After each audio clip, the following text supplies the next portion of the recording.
Welcome to episode 73, Ancestors.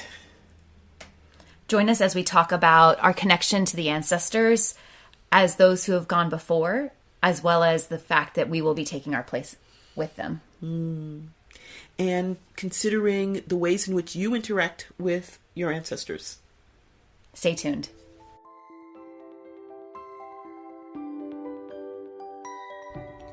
Welcome to the Witchy Wit podcast, where we look at life through a witchy lens. I'm Kimberlyn. I'm Leilani.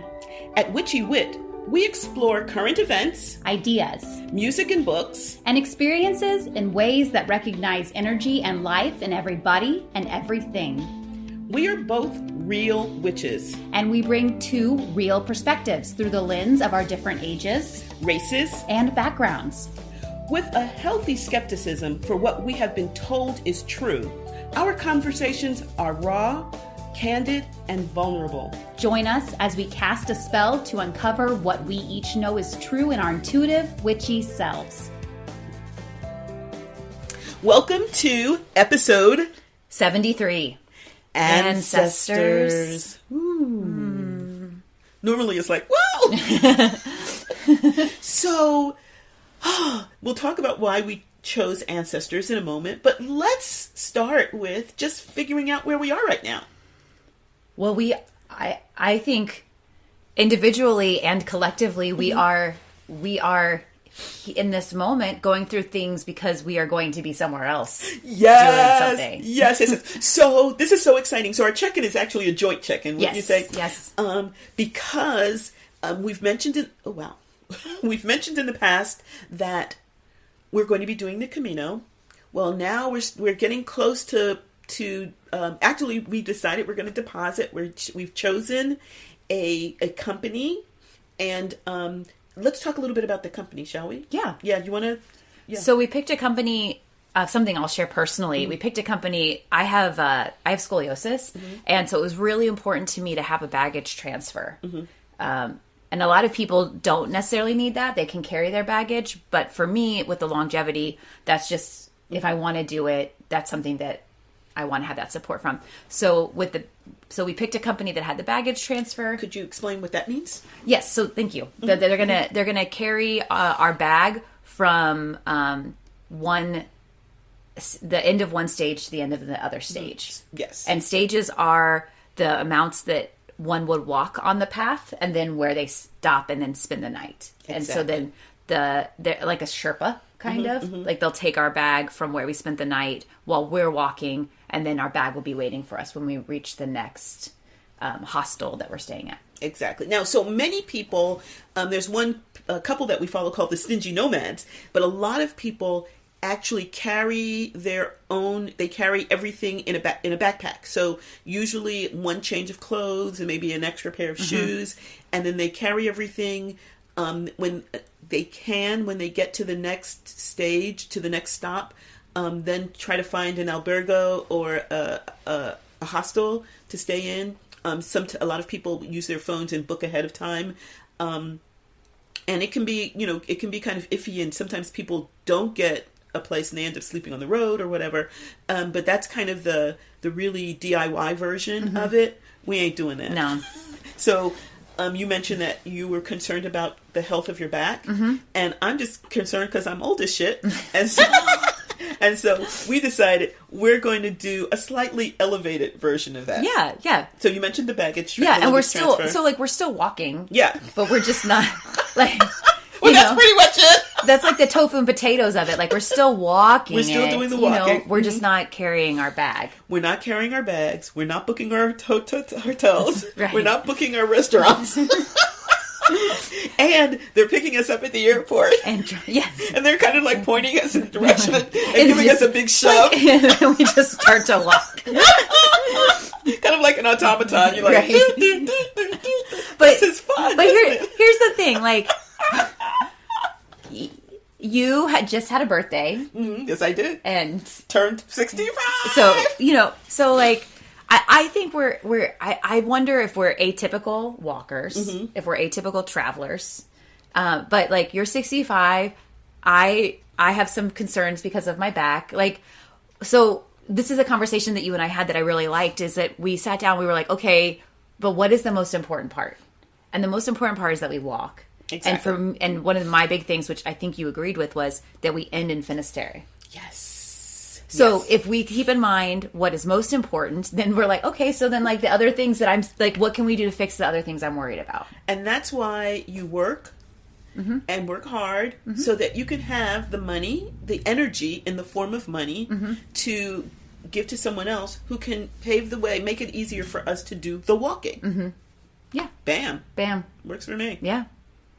Can I share, or can you share about when we're going to put our deposit down? Yes. So we're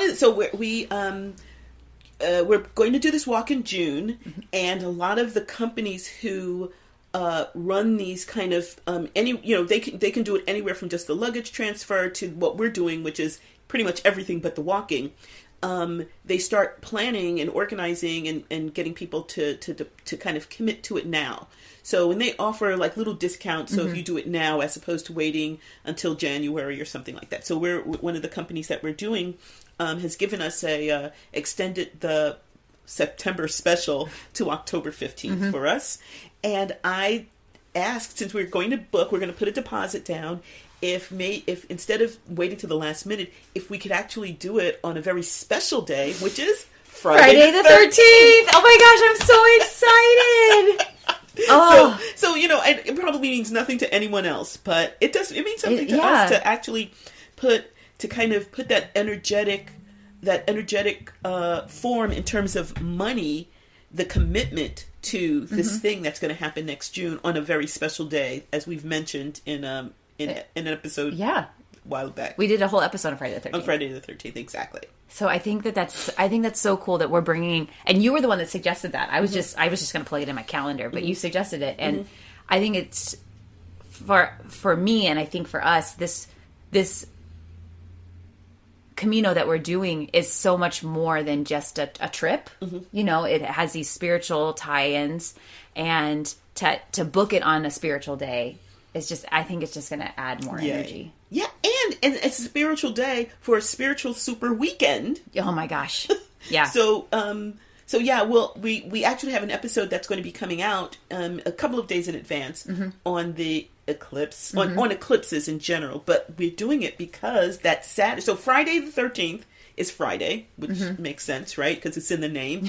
And then the very next day is the first of two eclipses that are going to go that are going to happen right over San Antonio. And so this is the annular eclipse, which will take place on that Saturday. So that's a super weekend for us. I'm so excited. I know. It's like instead of March Madness, it's October Madness. Yeah. So I know I'm going to be doing a lot of divination on the 13th. And I think we've talked about this a little bit. I think I'm just going to sit out in my backyard, line up my snacks, have some cards, and I might do like a small fire or something for the annular eclipse. What are your plans? I'm going to be with my sister, and I think I'm going to throw some cards, and we'll probably sing a little bit. Sounds brilliant. Yeah. Really brilliant. Yeah. Yay. Yeah. Yay. Yeah. But I'm one of the things that we also talked about, we're going back and forth, but coming back to the Camino is this idea of preparation. And, I want us to do this walk, and I want us to start, to follow the path that the primitives would have walked, that has been overlaid with the more modern Christian version of it. But I also want us to make sure that we're doing this safely, and that it's not a slog, that we're enjoying ourselves. So, and enjoying ourselves could mean like, okay, we got 1 more hour. Can we do this? Right. Okay, I'm going to keep you going if you keep me going. Why the fuck did we do this? What a brilliant idea was this? Because the peaks are enhanced by the troughs, right? Exactly. And the troughs are enhanced because we have the peaks. So we're not sitting on the side of a pool having someone bring us Mai Tais. No. But yeah. Yeah. But this is something that is pleasurable. And it's going to be taxing. It's going to be demanding. So yeah, but to prepare for that, we're going to be doing some training. Yes. And making sure that we are offering ourselves as the best opportunity to do this well, and to do it safely, and to do it. Yeah. And to do it. And to do it. And to do And it. to do it. And to do Yeah. it. Yeah. And I love that you brought up the Christian overlay that is on it. And that's something that I think you and I keep bumping into. And it's, I understand the Christian experience of it. And I just keep finding myself reaching beyond that because I really want to, I sometimes feel like I bump into a wall there, and I want to remember to go through that and get to what is really important to me, which is what these people walked long before the Christians walked there. Oh, exactly. And so just really briefly, because one of the things I'm reading now is that it was less about this pilgrimage and more just walking to a place of power. And so, if you're inland, if you want to get to the place of power, which is on the coast, then you have to walk there, because that's all you had then. And so this idea of people really wanting so badly to get to this place that they're willing to walk from wherever they are to get there, and taking their family and tents and the whole bit, I think is a really powerful image for me to hold on to. That seems really organic. Like they were like, we just need to walk this way. Yeah, this is Just where we're walk going. west. We're here. We want to get there. Let's go. do this. Come on, Sally. Get the kids. I do feel like that is what we're doing. Like, we're just point us in that direction and we will walk. Well, can I want to just share this other thing, and then we'll actually get to our episode. Okay. But so we called the airline to try to figure out how this is going to happen, and what we wanted was what I wanted, and it's not, I think what we wanted. I'm just going to say it was that what is it going to look like? What kind of flights are there, so we know what to tell the travel company in terms of when we're going to get in and where where to pick us up and that kind of stuff. Anyway, so talking to the reservationist at the airline, I think he found it a little difficult that we were flying into one airport. And then we were going to fly out from another airport, and we weren't flying in between. And I kept saying again and again, no, we're walking. We're walking from Oviedo to Santiago. And he did not. He kept trying to book another. Yeah, he did not understand. Yeah, he finally got it. Yeah, it but took a long time. He said, and so you're flying out of which airport? Yeah. And then finally, I think I said a pilgrimage or something, and he was like, "Oh, these wacky nuts." Right. Whatever. So anyway, but I thought that was really funny. Yeah, it was. Well, we will be doing some episodes about this between now and then, during and then after, and we'll be also posting stuff on our Patreon about this as well. So if you're interested in following along with us as we uncover and discover these parts, I would love to have you join us here on the podcast and over at Patreon. Yes. And yes. And, no, I was going to say, and we also have some wonderful things in line for today. We do. Samhain is quickly approaching, and so we've done a couple episodes about Samhain itself, and we thought that it would be interesting to really zone in on one particular aspect of the season, which is ancestors. Yeah. And because they often figure in our Samhain ritual, sometimes, depending on who's doing them. And for a number of us, they're part of our individual practice. And so I thought it'd be wonderful. Well, actually you thought, because this was your suggestion. Yes. It'd be wonderful for us to just kind of delve into ancestor practices in general. Yeah. And I'd like to have a moment of transparency. I think that my ancestor practice could really use some fleshing out. I'm twinkling. Attention. I'm totally twinkling with you. So I think if our listeners are looking for an ancestors expert, this is not. Yeah, turn us off now. Yeah, this is not that place. So I'm really going to be coming at this from my stance of not being my strong suit. If you want to talk about energy magic, you want to talk about the elements, hell yeah. And our explorations can be helpful for people who are doing similar exploration, right? Or for those of you who are further along the path, you can hear like what nudes are stumbling along, and maybe offer us a hand or something. So I mean, it's not been something that's been a major part of my practice, and I really think about it a lot around Samhain, particularly because we're in San Antonio, which celebrates the Day of the Dead. And so, and everybody, like museums, they create the altars, and various schools, et cetera, et cetera. And I consider that important, and I do some work around it, but that's something that I really, particularly because of some of that, the spiritual aspect of the Camino, that's something that I really want to explore more now. So it's interesting that you say that you don't think you have a developed ancestor practice. I actually look at you and think that you do, and I'm amazed and inspired by... Well, tell me what it is. Maybe I can do more of it. Well, first of all, you have altars set up. Yes, not yet, but I will be having it'll be out in my living room. Mm-hmm. And just like sprinkled throughout the year when we're doing different ritual work, you oftentimes mention the ancestors, your lineage, where you track your lineage to different goddesses that are connected to that. I'm entering a point where I'm feeling uncomfortable because I'm kind of speaking for you, but that's what I see. Yeah, no, I do some.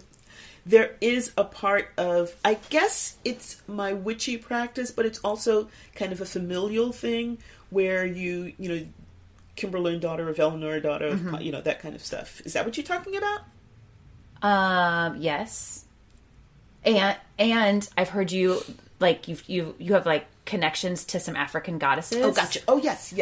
And like, you've mentioned like tracking your ancestry back through there. And then I've heard you bring that up in ritual planning and in rituals themselves. And then, that, we'll talk more about that because there's a little bit of a leap for me, and I want to explore the stuff in between me and that. And so that's going to be a part of my practice this year. Wow. Oh, cool. Yeah. So that's new information to me. Okay.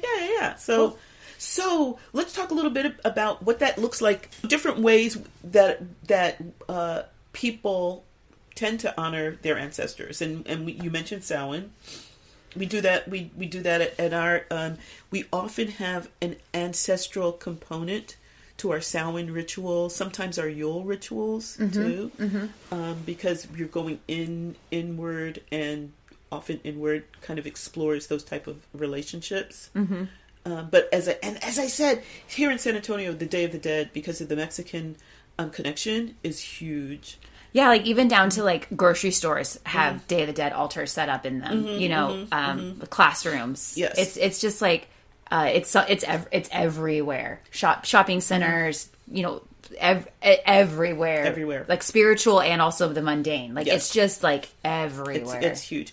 I do think that there is like a cultural acceptance around it down here. Like I've never heard like tonight on the news, parent upset about Day of the Dead. Like it just seems like it's kind of, it's like you leave town for the month if it's a thing that really bothers you best leave town for a month. Yeah.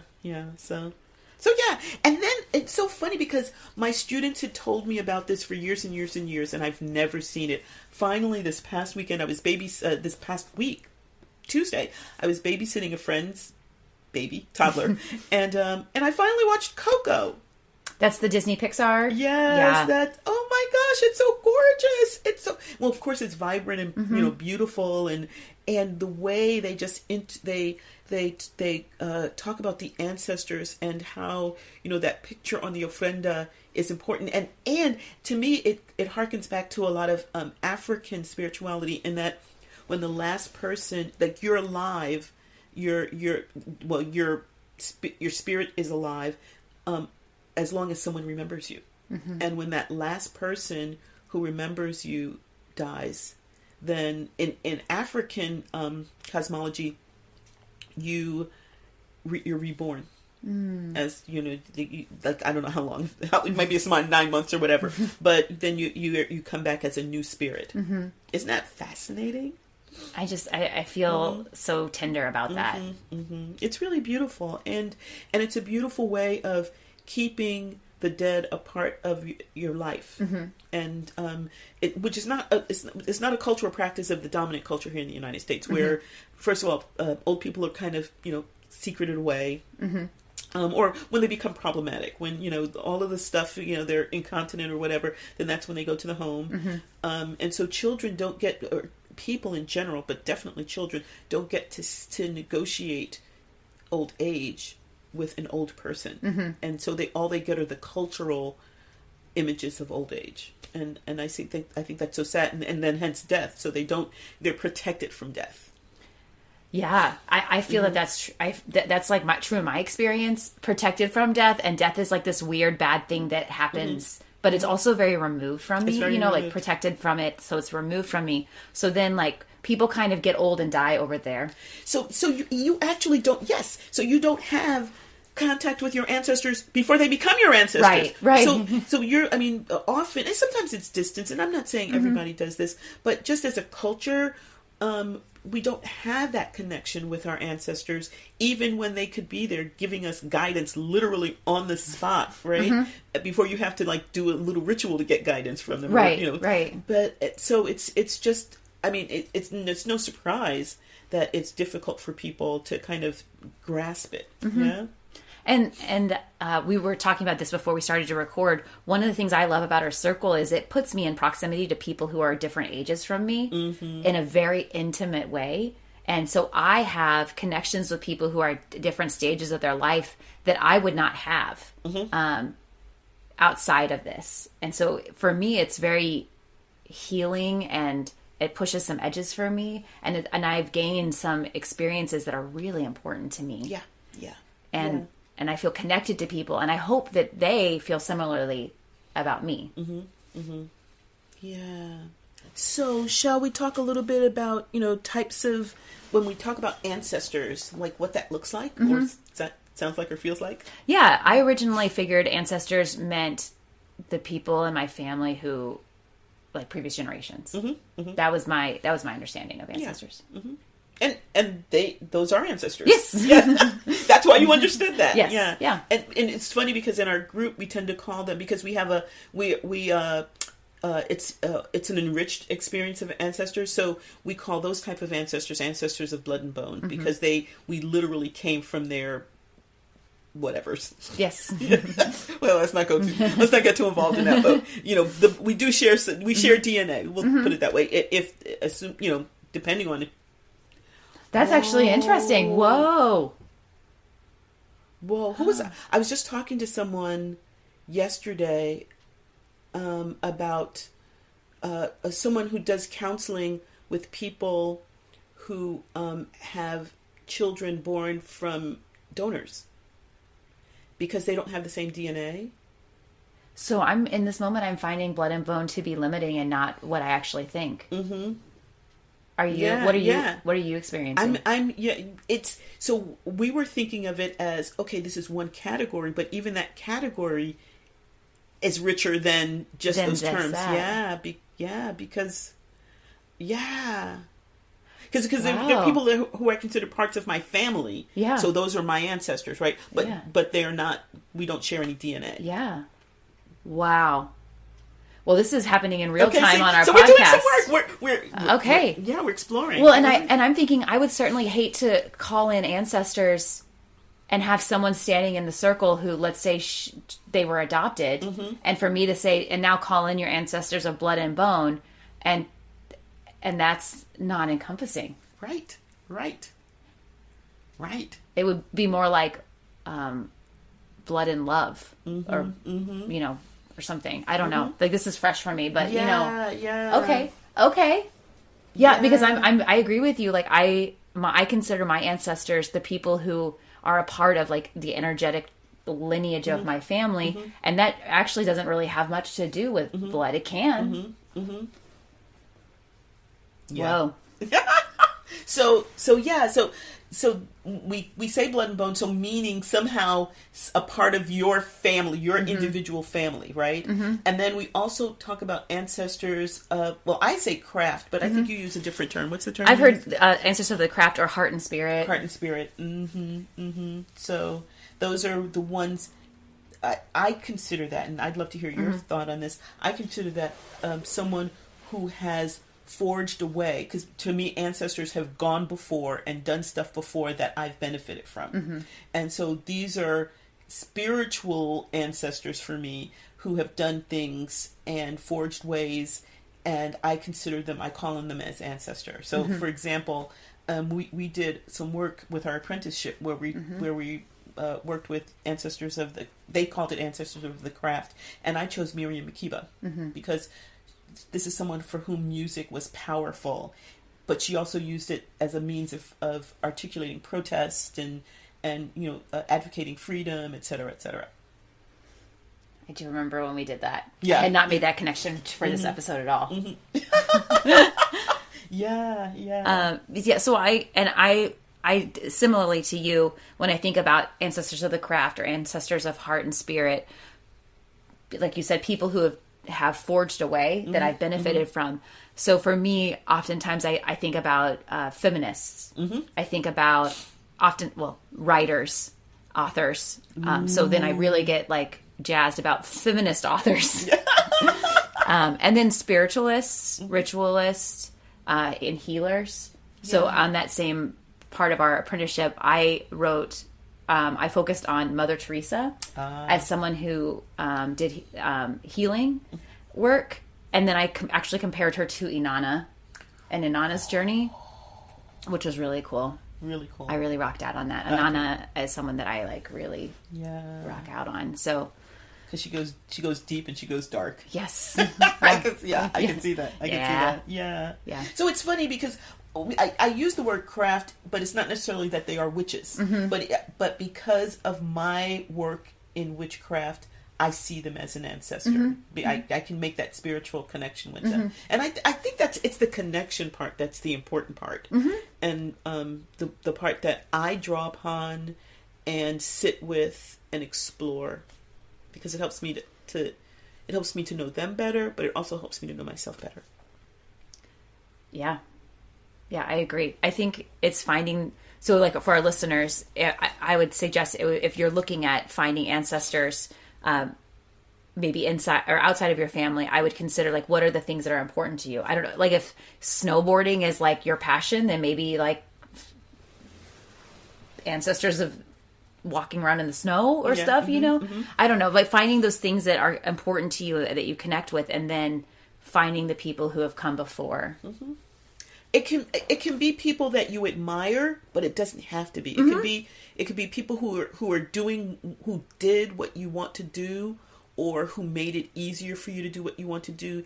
But also it could be someone who, and because I was talking to a friend about this, I can't remember exactly who it was, but it was someone who was like a shyster or something. I can't remember if they were a con man or something, but she considered them because of the way in which so it still was something she admired about them, but it was the way that they always landed on their feet. That they, she said they were a shit person, but they always landed on their feet. They always fed their children or something like that. I can't remember. So it doesn't necessarily have to be something. They don't have to necessarily be conventionally admirable people, but it's someone who you want to just do work with for whatever reason. Yeah. Wow, which just opened that up for me. I never thought about that either. So yeah. Wow. So all right, this is working. Yeah. Working big time. Yeah. Now we need to have an episode on how do you make like buku bucks. Yeah. We figure it out. Yeah. How do you pay for your Camino Primitivo? Yes, indeed. Okay. Well. Yeah. Okay. This is powerful stuff. So one of the reasons why I find our connection to ancestors so powerful is to bring it back to something we talked about earlier in the episode. The view I have of death is, I find, very different than the dominant culture's stance around death. Like we talked about at the beginning of this episode. We put the old people over there when things start getting dicey, and then they stay over there until they die, and then we go to their funeral and then we're done.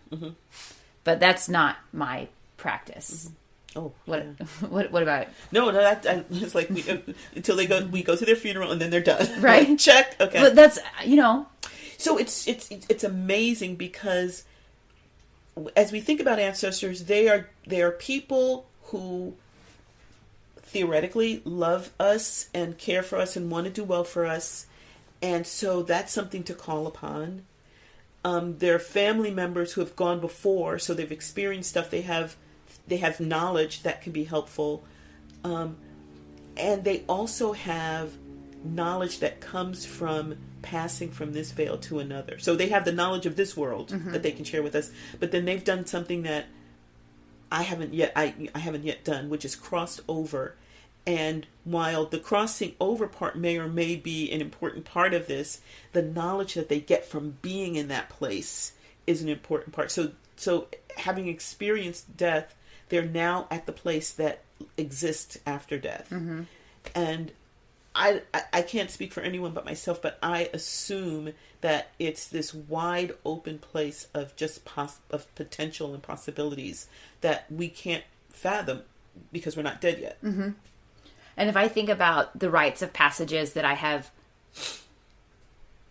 willingly or somewhat begrudgingly gone through in my life, right? Yeah. You know, everything from puberty to divorce to graduating, you know, just if I take in all of those, I see how impactful those transitions and transformations have been on my life.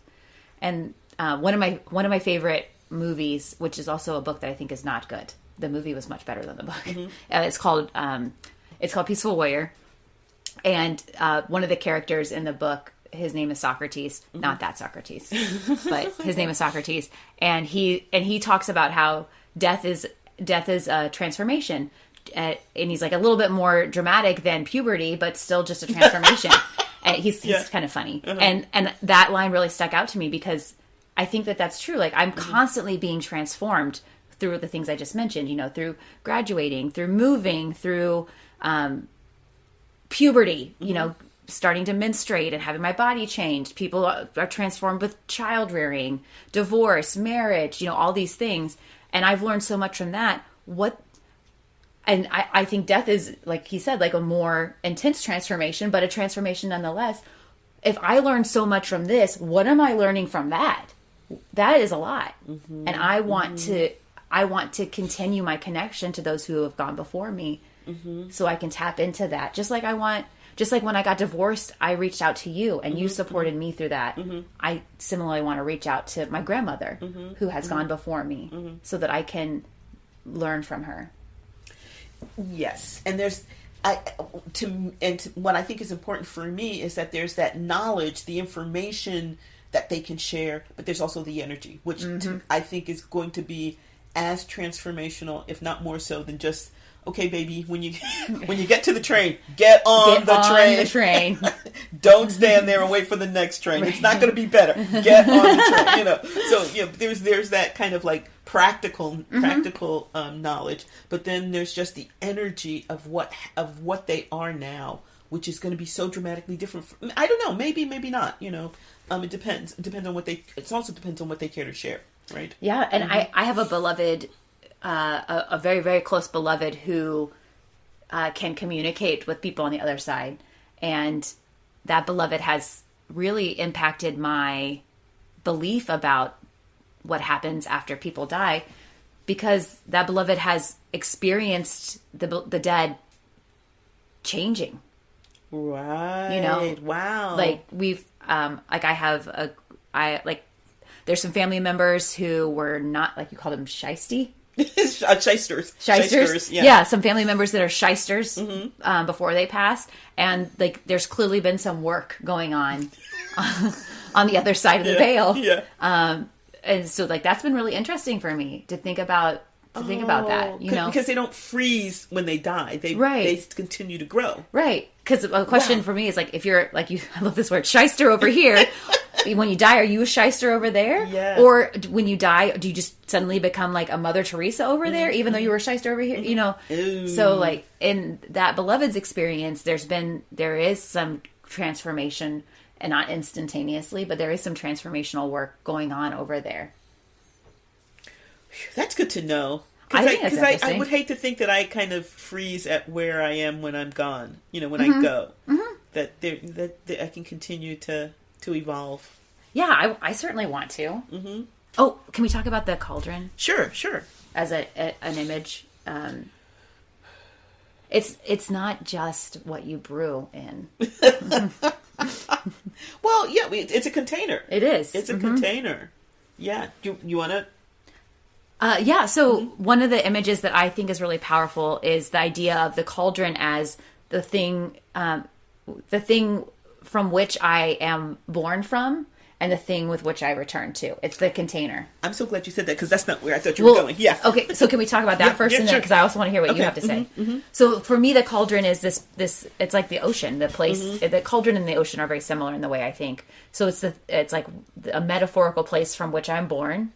And then at the end of my life, I will lay and my body will go back down into that cauldron of transformation and rebirth. And then I and others will be reborn out and come back in. Okay, that's kind of, okay. It's just a different way of thinking about that. I mean, Can you say it in your words? Well, no, I was thinking, I like the cauldron of transformation, that it's like we talk about this cauldron, and for me, the cauldron is like this world, and maybe there's another different planes or whatever.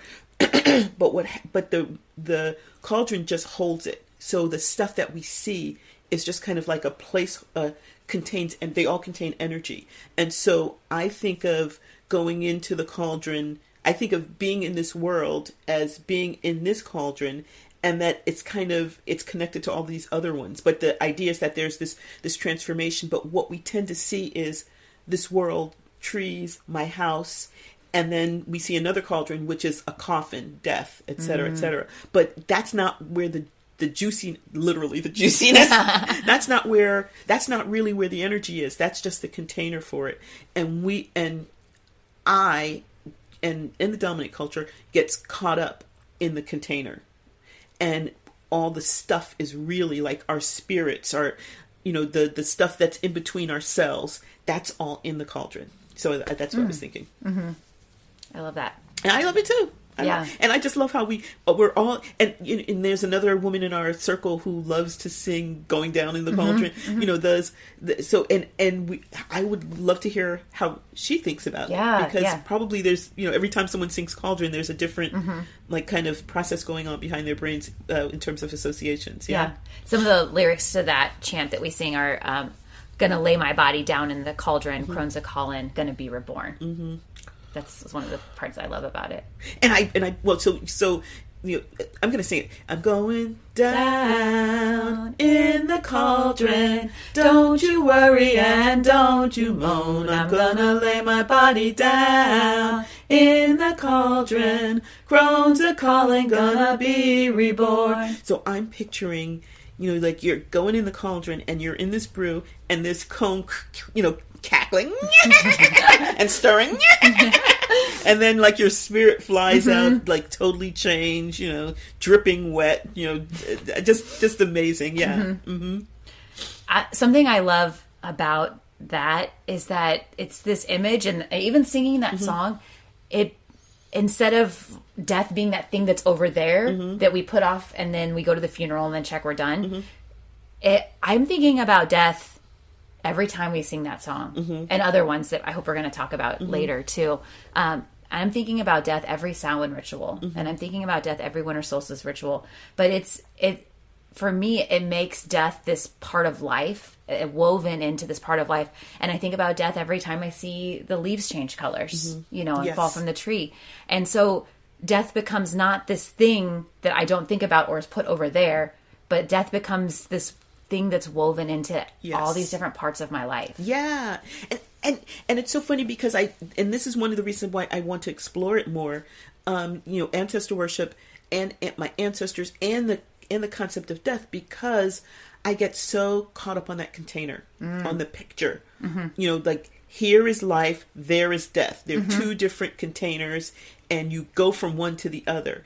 And what kind of excites me about this is that transformation that's going on, the juicy stuff, like all of our waters throughout the world are connected, right? So even if to my untrained worldly eyes it looks like there's two different containers, they're not really, because the water is the same, and the ancestors are in there with us. We just not trained really, or are open to seeing them fully.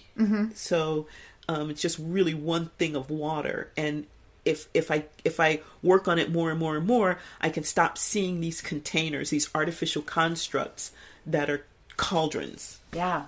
And just see like the energetic allegorical cauldron, which is really just like this water, and it might have like a wall of water, but it's still water, right? So anyway, I think have we moved far afield? I don't think so. Okay. But that makes me really think about how I don't want to think about my ancestors being over there. You know, They're not. They're not. They're here. They're here. And I am there.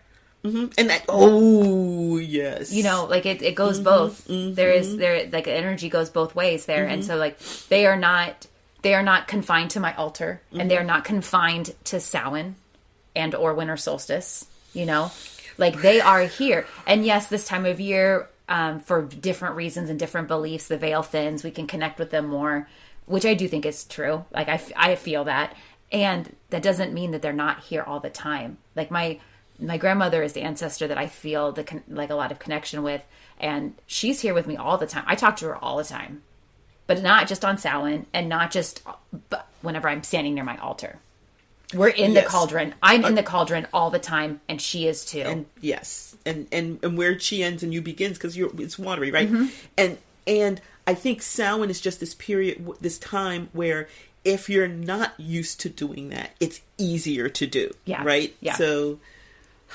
Yeah, the skulls and the scary things and the horror movies make they get us thinking about death, and hopefully not thinking about it as something over there, but thinking about it as a part of. I mean, you're just surrounded by it, so something's got to soak in. I mean, hopefully not Freddy Krueger or whatever. But that's not what I choose to soak in, but maybe if that's what gets people into it, like, if Freddy's the way for you, like Mr. Krueger. Here's Donnie.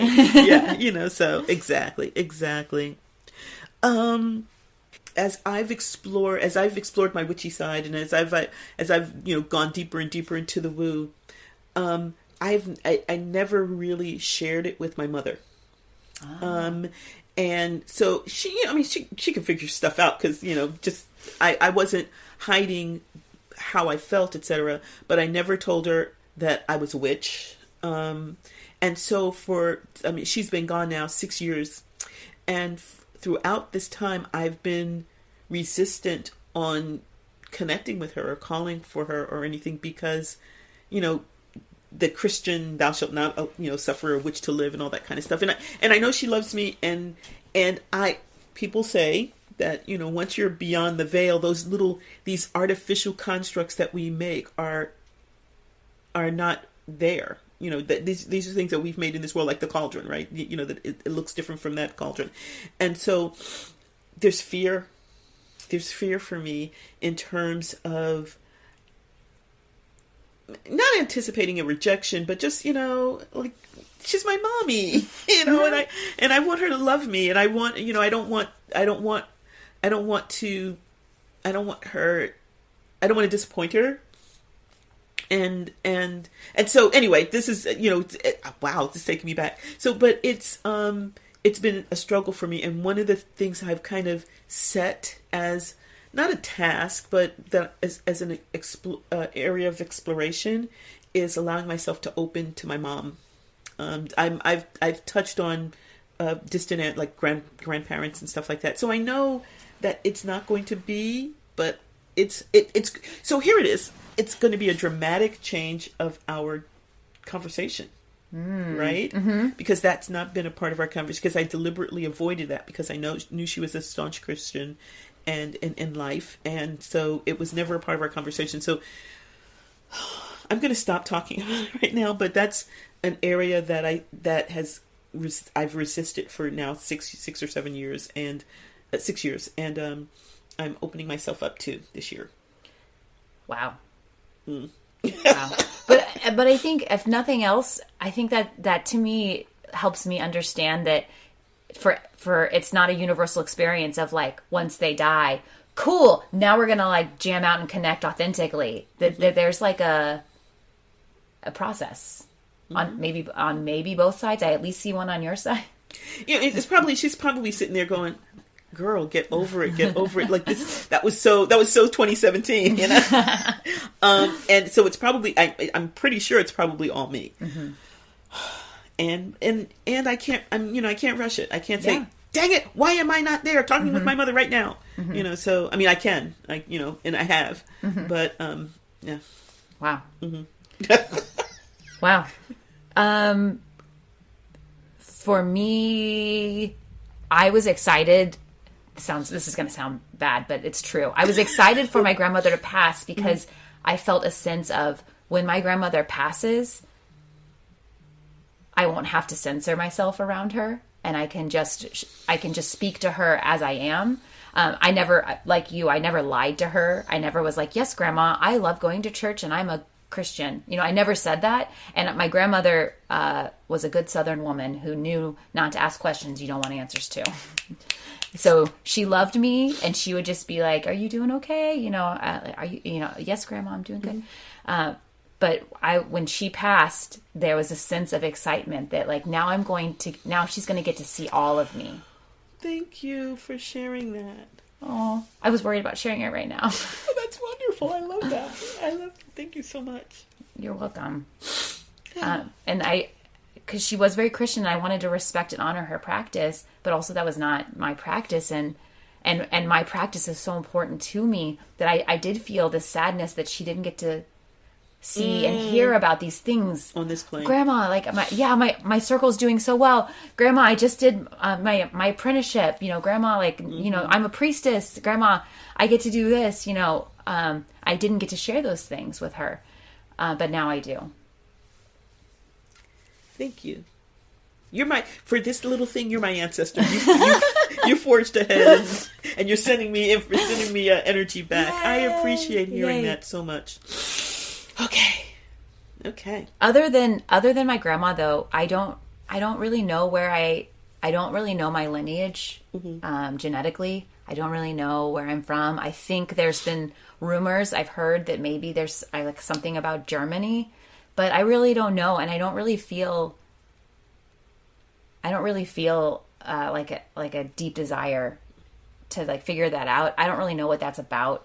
And then you and I have a mutual friend who's been on the podcast, Zan, and he like figured out his ancestry, and like that, like he was like he deep dove. Oh yeah, deep dove. I mean, like he's got tattoos, and it's like important to him, and I think that's so cool. He lives it huge. I think it's so cool, and even the things I've seen you talk about, I'm like, wow, that's really cool.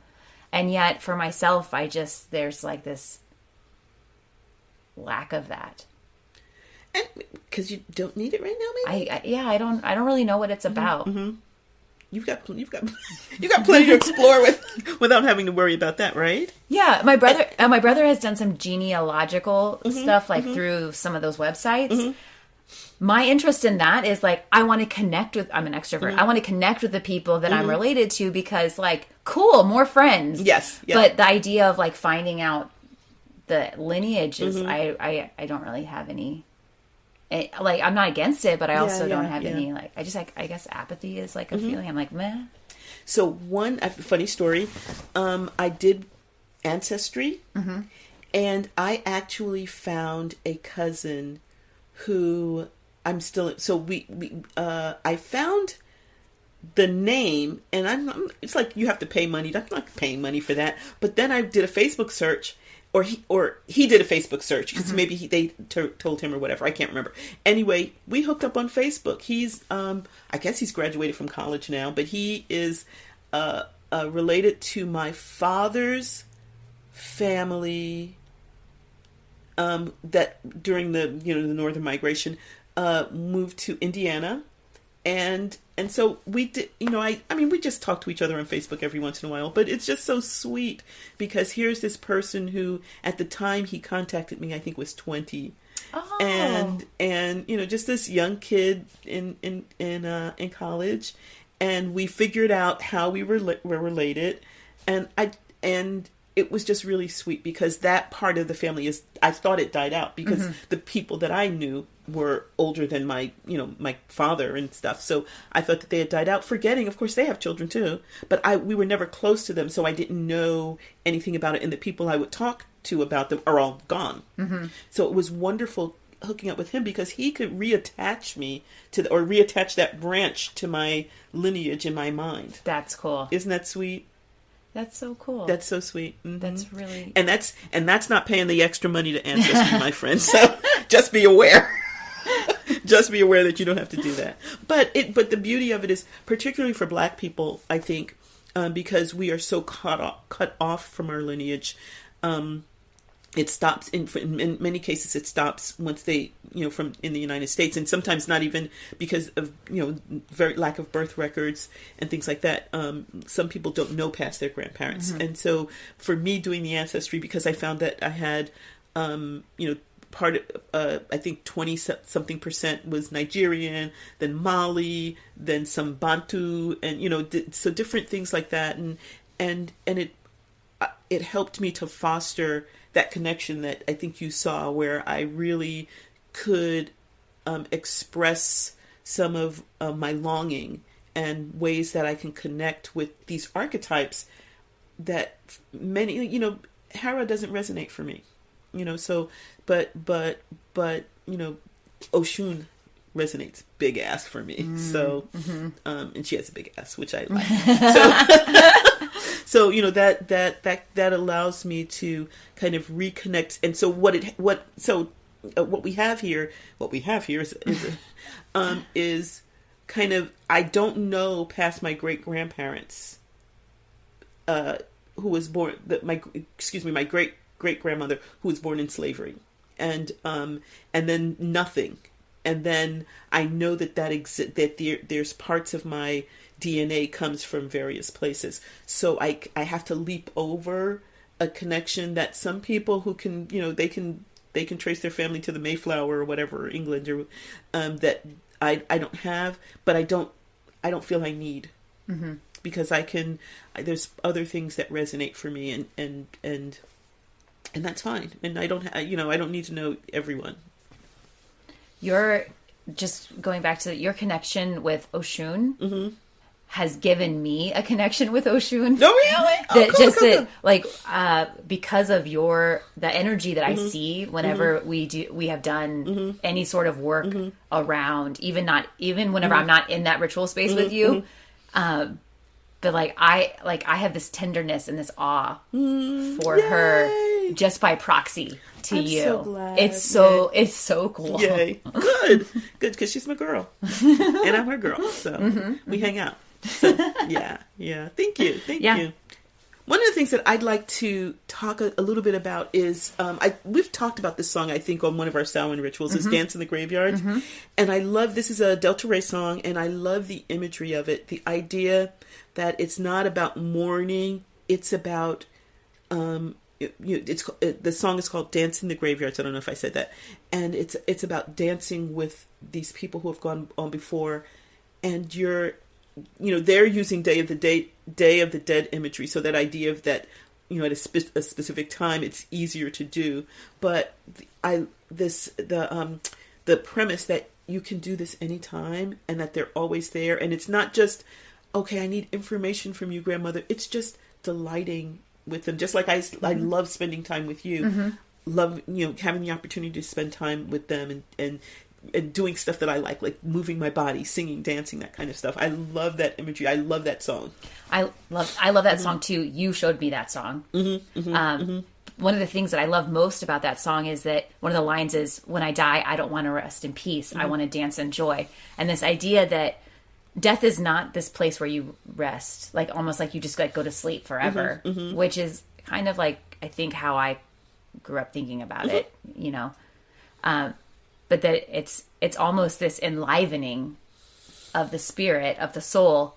And so in the video, these people who have passed it, they come alive and they're there and they're dancing with their beloveds who are on this side of the veil. And that to me speaks of that's how I want to be. Yeah.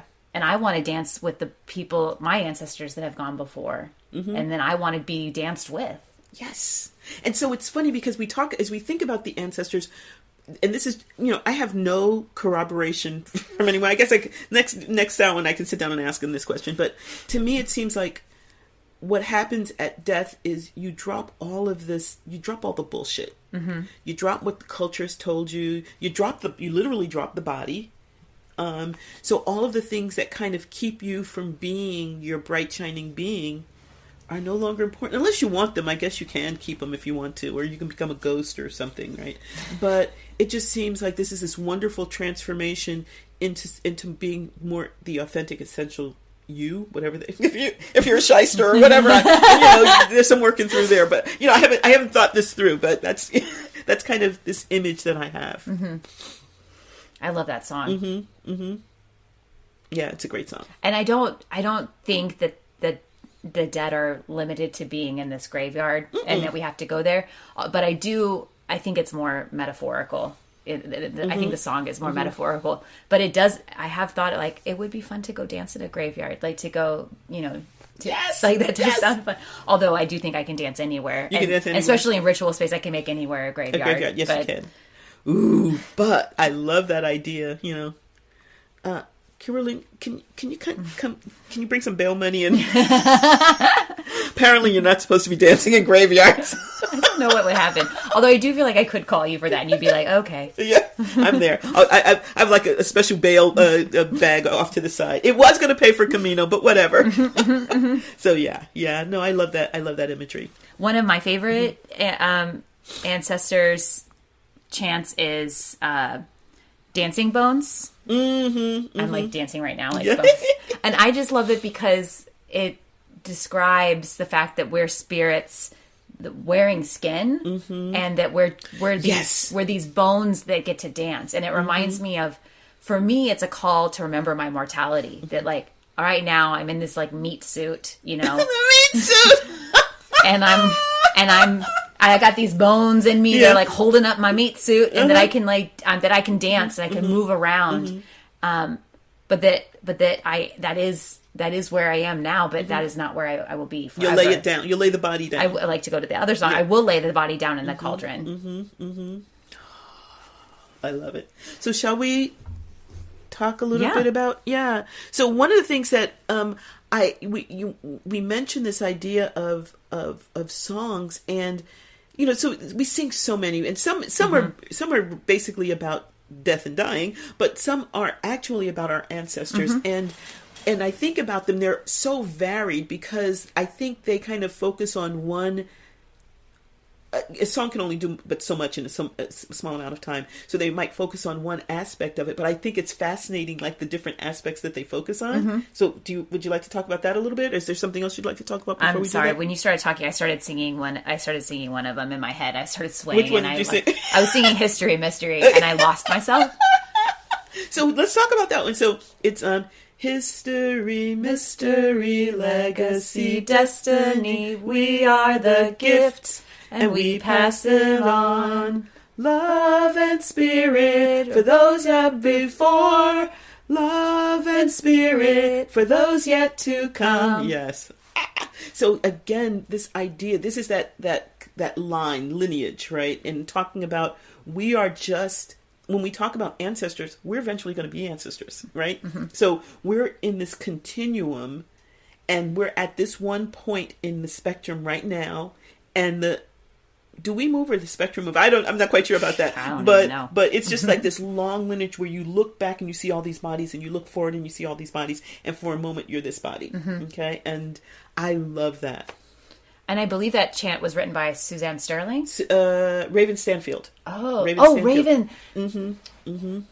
Who does a lot of stuff with Suzanne Sterling, so that might be why you thought that. But I think she wrote it herself. And I don't think she wrote it for her apprenticeship program, but we sang the shit out of it. We did. Yes, and then I think we sang it at camp and stuff like that too. So it was, brilliant. So, another one. So there's, Thorn Coil, who is, she's not reclaiming, she's fairy?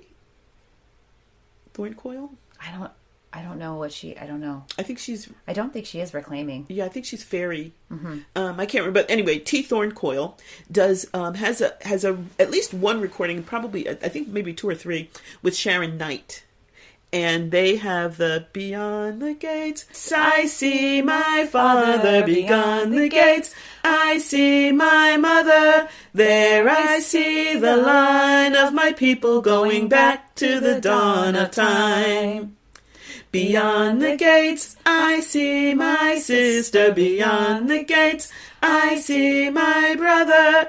There I see my beloved kin going back to the dawn of time.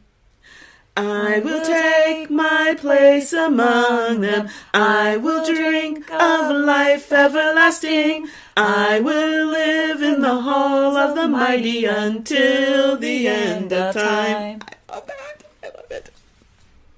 And I think you can YouTube that, right? Or it's like available. Like, it's available on Spotify, Yeah, and I mean it's an album. It's literally a published album, so you can find that. But I just, the idea of, yes, there's these ancestors, and I'm going to be a hallowed ancestor one day myself, and I'm going to, and it's not this end. It's actually like really the start of the super whoopie-doo part of my life. This was all just kind of like preface, like preamble. I love that. I love that this is the preamble, and like, the real cool shit is going to go down over there. Exactly. When they're like, girl, come on, no, don't come early. Come when you feel invited. But when you feel invited, get your ass on over here. Let's boogie, So, can I, this one is, this is one of those kind of mystical ones where it's like you just feel it. It's we are the old ones. We are the ancient ones. We are the old ones, and we bring you joy or love or peace or whatever. Yeah. And then lay your body down. Lay your body down. Lay your body down and rest and rest. So they're like, I know they're like calling us. They're like, come on, rest your body for a moment, because then we're gonna boogie. Then we're gonna dance in the graveyard. we want you to rest, because I know it's a little traumatic, because you thought you were going to, like, I don't know what you thought, but this is the reality. I mean, I need to rest after like a 14-hour flight. Like, you rest a little bit, and then I go enjoy. That's exactly. I know. But isn't that wonderful? It's so beautiful. It's so beautiful, and I'm remembering there being like an echoing as we sing that. Lay your body down. Lay your body. Yeah. Yeah. Oh. Yes. Yeah. It's so beautiful. Yeah. So, but again, it explores a different part. It explores that kind of that invitation.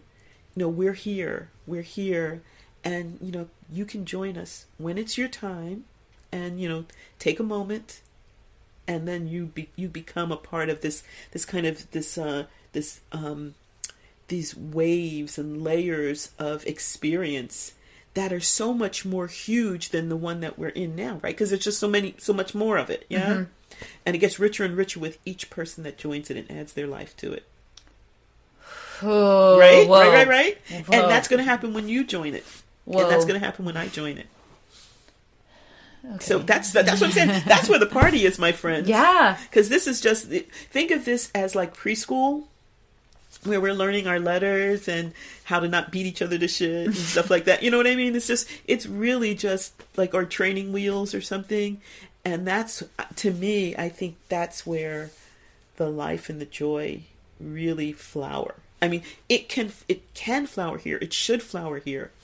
And, but it's, to me, this, and I think I've said this on a number of occasions, to me, this life is us playing house. And, you have the make and bake oven, and I come home and I pretend I came home from work and stuff. And our parents are the ancestors looking down. Aren't they cute? Look at that. They think that honey, catch her before she eats that, okay? That's what I picture, is the ancestors just looking at us, just kind of like, they're so cute. They're, they think that this is all really important, but whatever. So that's what I'm picturing. Oh, and that's what that chant resonates for me.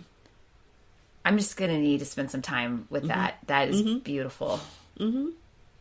I have I have sat and sung that song for like an hour. And I find it transformational because it allows me, I find it most useful when I'm getting myself caught up in, I've got to send this memo, I've got to call, in fact, actually, I do have to call HR to ask about Medicare. But anyway, but when all of those things, I've got to do this, I've got to do that, I've got to do that, all I really have to do is lay my body down and rest. Right? Mm-hmm. Now, I might choose, because next week I want to get paid, I might choose to do some other stuff, but that I don't have to do that. I'm choosing to do that.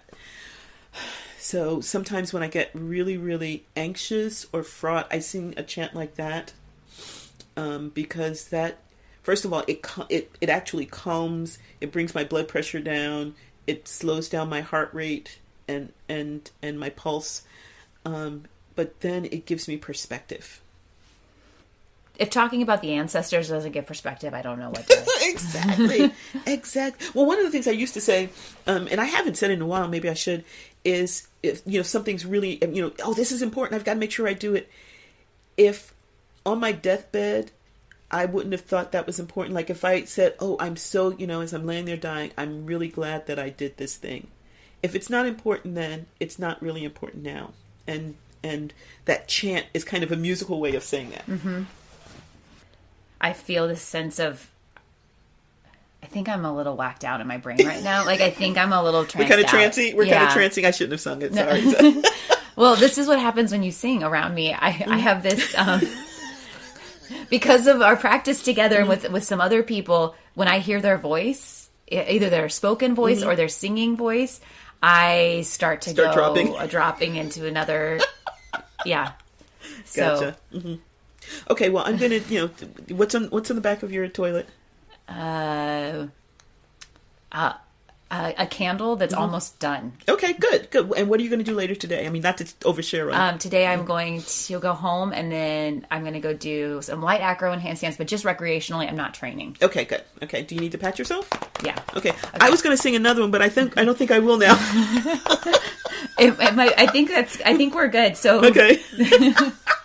Thank you to our listeners for joining us for this episode. Yeah. So yeah, sometimes we're here, sometimes we're not. So I am there. Yeah. Pulling myself back to here. Mm-hmm. Thank you so much, and enjoy a reverent and blessed Samhain. With yourself and with the ancestors. We hope you have enjoyed the magic that has unfolded here at Witchy Wit. It would be great if you would help make Witchy Wit possible and get access to exclusive content by donating on Patreon. We'd love it if you join our Witchy community and enjoy shareable content on Instagram, Facebook, and YouTube. Would you do us a big favor and support us by rating and reviewing us wherever you get your podcasts? It's free and helps witchy folks find us. Feel free to email us at witchywitpodcast@gmail.com. We love to hear from our community. Reach out and let us know what's brewing in your cauldron. New episodes are released every second and fourth Friday. Follow us on your favorite podcasting platform so our episodes go right to your playlist. You can listen as you ride your broom. Stay witchy, y'all!